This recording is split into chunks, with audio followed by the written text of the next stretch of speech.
to 10 below zero. Wind chill readings as low as 42 below. Impacts. The blizzard is a life-threatening event to anyone outside or traveling. A blizzard warning means that falling and blowing snow, strong winds and poor visibilities of 1/4 mile or less are occurring or imminent. This will cause whiteout conditions, making travel extremely dangerous. Do not travel. If you must travel due to an emergency, take your winter survival kit. If you get stranded, stay with your vehicle until help arrives.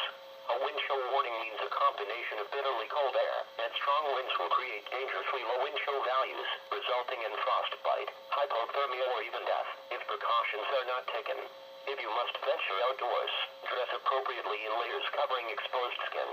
Frostbite will occur in as few as 10 minutes in these conditions.